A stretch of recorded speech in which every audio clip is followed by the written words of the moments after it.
Hello, everybody. Welcome to another episode of Carlock Confessions. I am your host, Frank Fanzoni, and it is Fat Tuesday. Welcome back to the show. Hello, Justin. Hello, Jared. What's up, man? What's going on, guys? Welcome to the show. Carlock Confessions is back live here on this Fat Tuesday. Super excited for the show. It's going to be a good one today, guys. Thanks for being here. Thanks for having your notifications turned on. You guys are the first ones on the show tonight. Thanks for being here. I applaud you guys. Hey, look at that. T-shirts. We're in, guys. If you guys want to get an entry into this T-shirt contest we have right now, guys, like and share this video. Let your friends know that we are live right now. Let them know we're on. Bobby, welcome to the show. Thank you, Jared. Jared says nice shirts. I think I mentioned on the first episode that you should have shirts with the logo.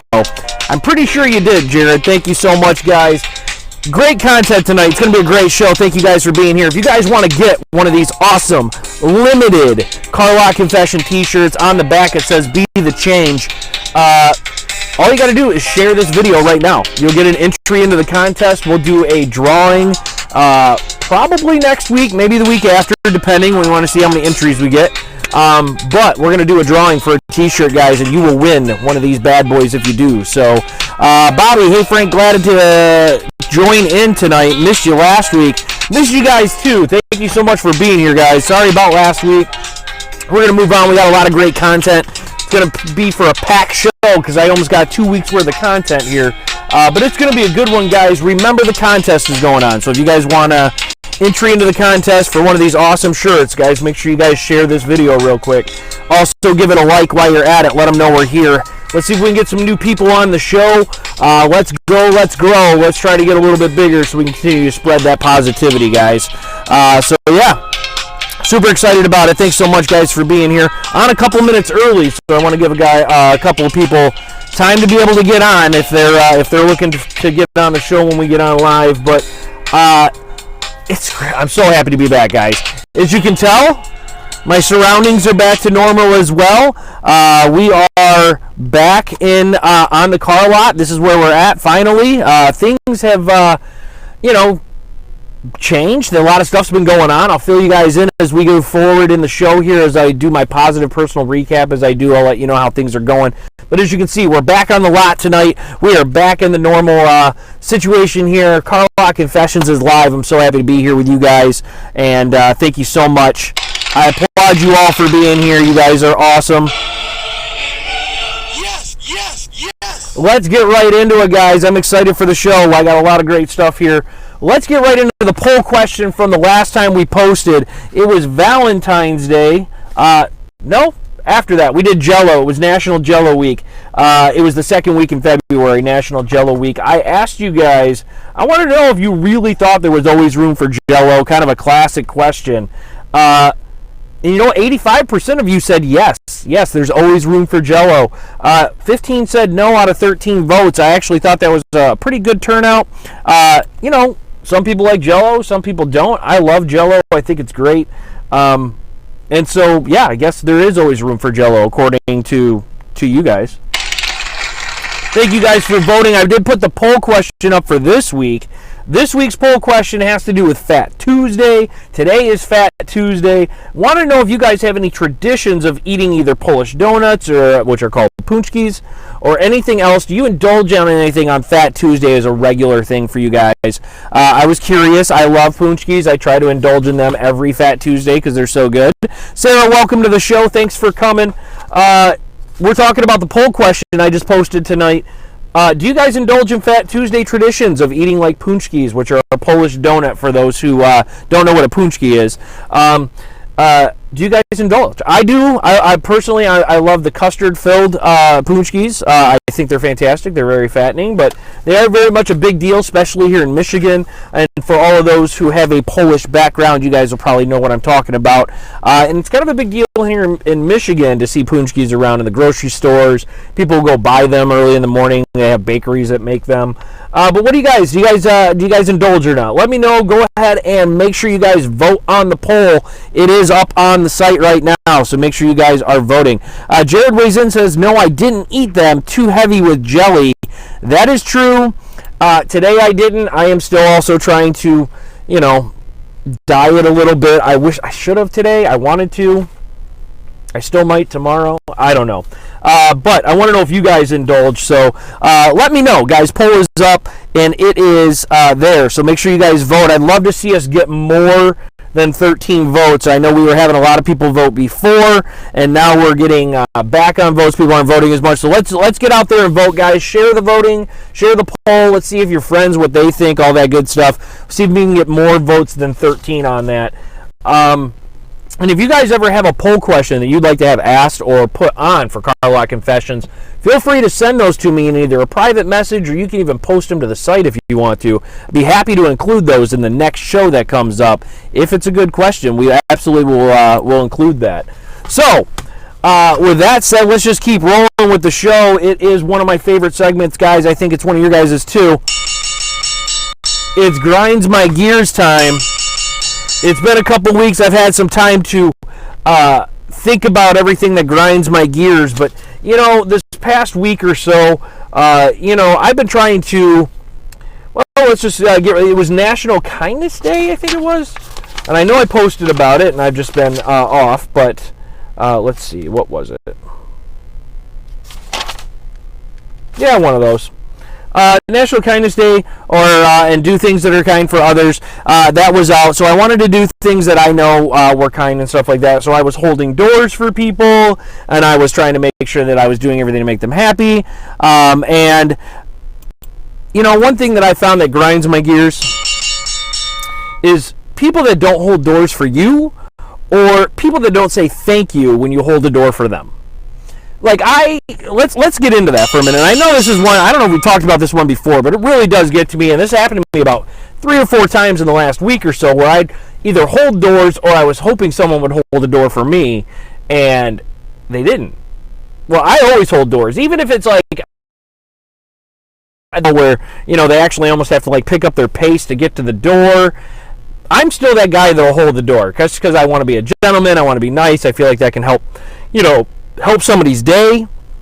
But I've had people that will shut doors before I even get through them. I've had people that will see me with my hands full. I have my coffee in the morning. I have 5 bags because of basketball lately, and I'm trying to get into the building, and people will just walk right through with my hands full without holding the door. And I'm thinking, what is wrong with you? Common courtesy, people. I mean, how often does this happen to you guys? Because this happened to me a ton, especially this last week or so, which I thought, if it's really things people are trying to be kind and be aware of that kind of stuff, why are you not holding doors? Why can't we use the word thank you anymore? Now, I'm one of those guys that if nobody says thank you when I hold the door for them, I'm not afraid to say, you're welcome.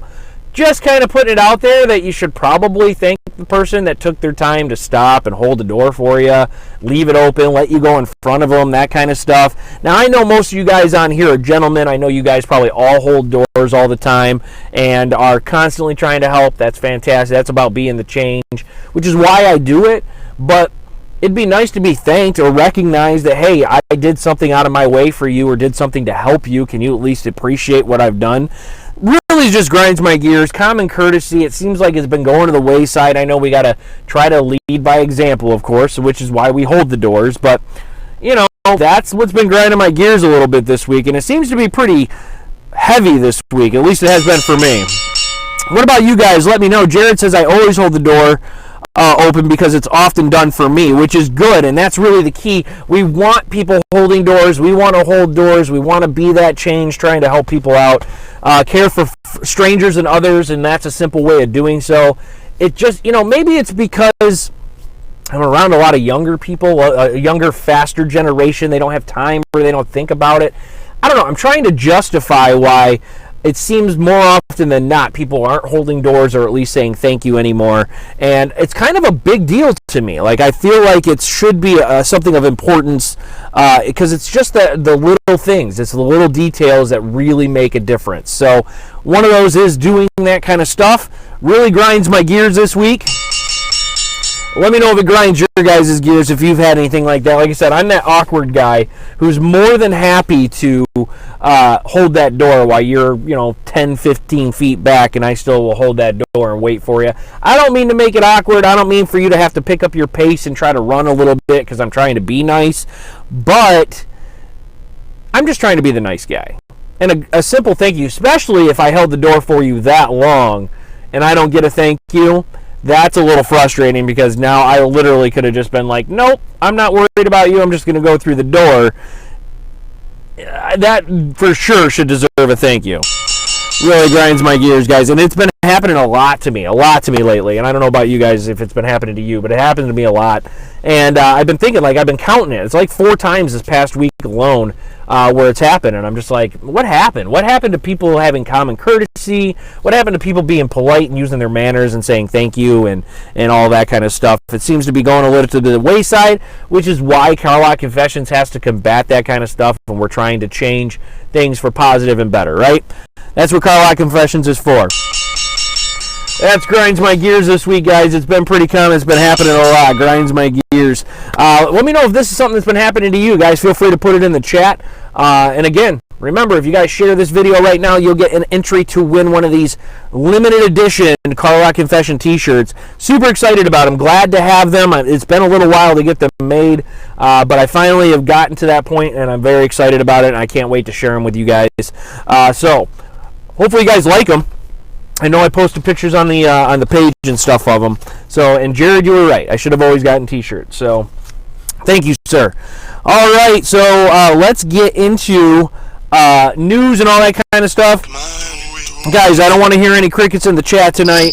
Please make sure that you guys are commenting and let me know what's going on. I see there's people here. I see some have not left comments, so I'm hoping you guys will at least say hi, let everybody know you're here, and this way it's just you guys can contribute to the show. I'd really appreciate it. Bobby says, I feel the exact same way about how it's either been happening a lot, I'm assuming, or that we need to combat the negativity, because that's what we do, right? That was easy. I wish that was the case. Applaud you guys. Thank you so much. So, yes, if you're here right now, guys, leave a hi or something in the chat. Let us know you're in. Make sure no crickets in the chat tonight, guys. All right, let's get right into it, guys. We have a few articles to go over tonight, some stuff that's carried over from the last show that I was going to have and this week. So, lots to talk about, and I can't wait to hear your guys' opinion about some of these articles. Let's get right into it. It is, so the first article I want to talk about tonight, I read for last week's show. It was titled, Break Out the Tumblers, Price of Wine is Dropping Fast. Did you guys hear it? The collective yay from all the moms out there. Yeah, price of wine is dropping. I read this article, and I actually was kind of excited about it. I personally like wine. Wine is expected to drop to its lowest levels in 5 years, according to this article, due to a surplus of California grapes. We all love California grapes. Those are yummy. Jared was just out in California. I wasn't sure if you got to see wine country. But surplus of California grapes are in, so wine is dropping for the first time in its lowest levels in 5 years, which is fantastic. There's been a decrease in demand of wine, which shocks me. I don't understand, because I feel like moms are still there. I feel like dads are still there. Anybody who enjoys a good glass of wine, I enjoy wine. I'm Italian, so most of the Italians enjoy, I guess. I don't know. Anyways, there's been a decrease in demand of wine, I guess, and I'm assuming that's the millennials and the kids that are coming up. They're more into cocktails. They're more into heavy things like that. Tim, hello. Hey, how's it going? Great to see you too. Thanks for being on the show. Yes, I remember we met at the admissions conference, and real quick, going to let you know, I was going to reach out. I'm going again this year. Hopefully you guys will be there too, Tim. It'd be great to see you again. Yes, Bobby says, yes, people don't say thank you like they used to, and that makes him angry, as it does me too. That was the grinds my gears. Thank you for clarifying, Bobby. Wine, though, we all love some wine, right? I'm hoping. Cheaper prices may last even up to 3 years, which I read in this article, which is going to be a great thing. We're going to see the benefits of this over a little longer period of time. So a person named Rob McMillan, the founder of Silicon Valley Bank's wine division and the author of an annual State of the Wine Industry report, so there's actually a report on this, predicts U.S. wine consumers will enjoy the best wine retail values in 20 years. 20 years, that's fantastic. Are you kidding me? The main cause of the oversupply today is the accumulation of a few years of slowing wine shipments, which again, people aren't drinking as much wine, and the growth with an ample 2018 wine grape crop was really the kind of the exclamation point they're saying, which is why there's so much more wine. So you're going to get a chance to drink probably pricier wines at a cheaper cost, which is probably pretty good because I like wine. I think wine is delicious. I enjoy it. I love how it enhances food. Let me know what your guys' favorite wines are. If you guys have any favorite wines, feel free to put them in the chat. I'm sure everybody would love to hear that. Let's see. So what they said is until 2015, the wine industry shipments have grown almost predictively. Like they could predict the amount of wine ship that needed to be happening for almost 2 decades. But the slowdown in growth has caught the industry completely by surprise, and wine consumption has dropped for the first time in 25 years. Wine consumption has dropped for the first time in 25 years. They say that more Americans are turning to liquor. That doesn't surprise me with the state of our country. But turning to liquor and ready-to-drink cocktails because they really, I mean, maybe they don't like pulling corks. I'm not really sure.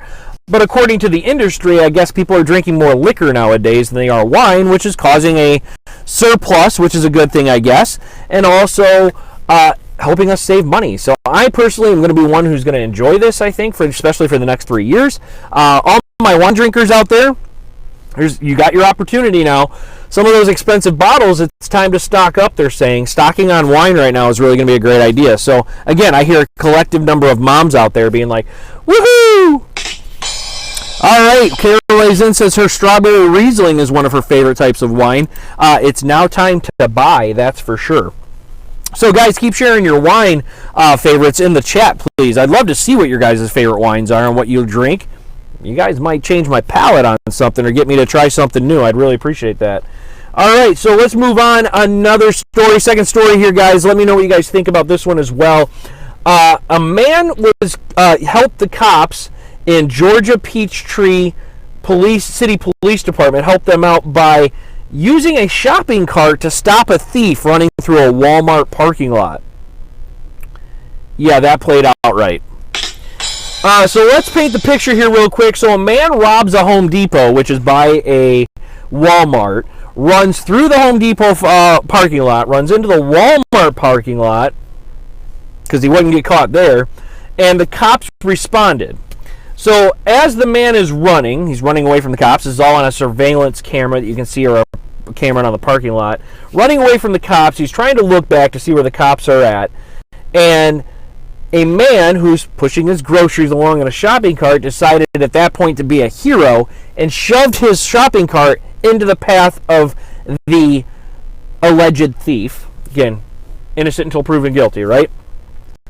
So a Good Samaritan pushed his cart with his groceries into the suspect's running path, which then the suspect collided with the cart and fell to the ground, giving the cops time to apprehend him before he was able to get away. So, which is pretty great, I guess. I mean, it's pretty cool, pretty great that a Samaritan took a moment and saw an opportunity to kind of help the police department, and the cops apprehended the guy.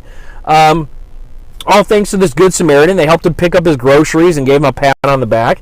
I read in that story the cop, they were always saying, of course, don't get involved, that's for the cops' jobs to do, and blah, blah, blah. But they're kind of calling him almost a local hero, I guess, for helping the cops apprehend this thief. Question is, really, I mean, honestly, is this something that you guys think you would do as well? I thought it was interesting. Like, I don't know if I would necessarily want to give that's such an interesting scenario. I mean, yeah, I would want to be a hero and do something to help, but, I mean, I guess it was the right opportunity at the right time. I don't know. I just thought it was a really interesting story. If you guys can catch it, the surveillance camera was pretty interesting. Bobby says sweet wine is great. Jared says, yeah, moms like wine. Yeah, they do. They absolutely do like wine. Everybody, it's time to stock up on wine. Just a heads up there for you. But so it was a very interesting story, though, and I thought this was interesting that the guy actually took the time to, and saw how everything was going and helped the cops. I mean, to me, that's that's stepping up to a situation there. I mean, he could have easily done nothing, and maybe the perp would have got away. But I kind of congratulate him. I applaud him a little bit for helping out and getting in there. And I thought it was a really great story. And it's just kind of one of those more positive times where instead of seeing can you help identify this guy, they were actually able to catch the guy. He stole something from Home Depot. I don't even know what it was, but I thought it was an interesting story. But have you guys ever seen anything like that? Have you guys ever come across either an opportunity to kind of help cops, solve a case or get involved or anything like that? I mean, I haven't. I just thought it was an interesting story, but maybe you guys have. If you guys have ever been in a scenario like that, let me know in the chat. We'll put it out so everybody can see and read it. Finally, we got another story here. A Canadian businessman. This is the one I wanted to get to. I don't know if you guys have seen this. Let me know if you have. Bobby Quick weighs in, says, absolutely, I would help the police 1,000% of the time. You and me both, sir. They could use all the help they can get sometimes, especially on situations like that. Let's get to the next story. It's a good one. And I got, hopefully, a few jokes for you for this one. A Canadian businessman says he burned $1 million in cash just to avoid paying his ex-wife child support and alimony. This one kind of hit home a little bit. I get it. Tim weighs in and says, timing is everything. You potentially put your life on the line these days. Make sure it's worth the risk. Which is what the cops said too. Like, if you're going to help, you should definitely weigh out the risks. I think this guy who pushed his shopping cart in the way definitely weighed out the fact that this perp was running. Clearly he made a good choice to get, to kind of help this guy to kind of get in his way. I don't think he felt like he was in any danger or anything. That's a good point. Like, nowadays, things are so dangerous. Like, people, you never know what people are capable of doing. And especially if they're capable of stealing, who knows what else they're capable of. Breaking the law, that kind of stuff. But, so absolutely, people should help. But definitely weigh the risks, and I like it. Timing is everything, like you said, Tim. So thank you. That's a good point. So burning money is crazy. Let's get into that topic. Jerry says, absolutely. So this Canadian businessman, he burned $1 million to avoid paying his ex-wife child support and alimony. I'll be the first to say right here that when I read this, I kind of chuckled and laughed. A Canadian businessman, and he was a failed mayoral candidate, which is not shocking, and not good with money, right? Was thrown in jail for 30 days after telling a judge that he burned 1 million Canadian dollars in cash. $1 million in Canadian cash he burned. That to me, that's like ringing in my ears. Just burned it. Anyways, on 2 separate bonfires. So he didn't have just one bonfire where he burned money. He had 2 bonfires where he burned money to avoid paying his ex-wife's spousal and child support as part of their divorce settlement. Hello. You can't run from that, no matter how. There's too many guys out there who know, and if you know anybody who's divorced and you're a mayoral candidate, failed, all that kind of stuff, you should know better that you can't run from alimony and child support. Like, they will always catch up to you. I mean, seriously? There's enough deadbeat dads out there. Come on now. So, anyway, so he burned all this money, and in an Ottawa Superior Court hearing, which happened, Bruce McConville, who's 55, mind you, told the judge he withdrew about 1 million Canadian dollars, which is about 750,000 US dollars, in 25 separate withdrawals from 6 separate bank accounts. So first of all, this guy clearly has money. He has 6 bank accounts. Hi, Tom. Welcome to the show. And burned $1 million, again, 750,000 US dollars. He claimed that he burned the cash in 2 bonfires, which the first one he said was a total of $743,000 on September 23rd, and then $296,000 on December 15th. So, like, he burned it the first time and didn't have remorse that he burned almost $750,000, and then went ahead and burned another almost $300,000 on December 15th. To me, that's crazy. Kayla weighs in and says, seriously, who burns money? That's insane. So maybe she takes half, but now you have 0. Like, did he really burn it? Like, that's a really good question. Like, is he crazy enough to really burn that money? Bobby says, I would have been happy to take it off his hands. I think all of us would have been happy to take it. You know, donating that money to like a charitable place would have been way more understanding to say I got rid of my money and assets, I don't have it to claim, than to burn it. Like, clearly you didn't think this through. So, anyways, McConneville, who ran for mayor in Ottawa back in 2018, again, politics, nobody can trust him anyways, claimed to have receipts to prove that he withdrew the money. He said he did not record the bonfires, though, and no one witnessed him set the cash ablaze. So maybe he didn't burn the money, right? Like, can you really think anybody would really burn $1 million? I don't think I don't think anybody could. Even if you have that kind of money, would you really burn $1 million? Let's see. Karen says, right, or give it to a charity? Yes, exactly. I mean, give it to a charity, at least get rid of it. That way it's all gone. It's been given for a good cause. You say, Judge, I'm sorry, I just don't have it. I gave it to a charity, blah, blah, blah, blah, blah, whatever the case may be. So anyway, he has receipts showing that he took the money out. But he claims there's no eyewitnesses, and he burned it all. So, it's not so. So this is a quote from McConneville. He said, "It's not something that I would do normally. I am not a person that is extremely materialistic. A little goes a long way. I have been very frugal. That's why my businesses have lasted for 31 years." So he's talking about bragging, being a good businessman. No good businessman burns $1 million, first of all. So the judge claps back on this and says, I don't believe you and I don't trust you. I don't think you're honest. I find what you have done to be morally reprehensible because what you claim to have done willfully and directly undermines the inner interest of your own children. So you literally burned $1 million to avoid paying child support? That can't help your kids at all. Like, that's just crazy to me. But, I mean, again, I don't think he really burnt it.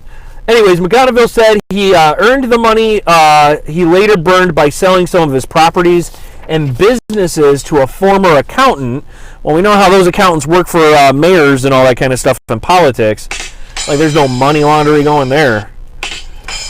Anyways, a direct violation of the court order not to sell his assets. So what he did is he went against the courts by even withdrawing and selling them, or selling his businesses and his assets. And he also has failed to file the affidavit disclosing his finances to the court. So you can't just not file your paperwork either, dude. John, welcome to the show. The judge sentenced McConneville to 30 days in jail for violating the court order, and he ordered McConneville to pay $2,000 a day to his ex-wife for every day he failed to disclose his finances to the court moving forward.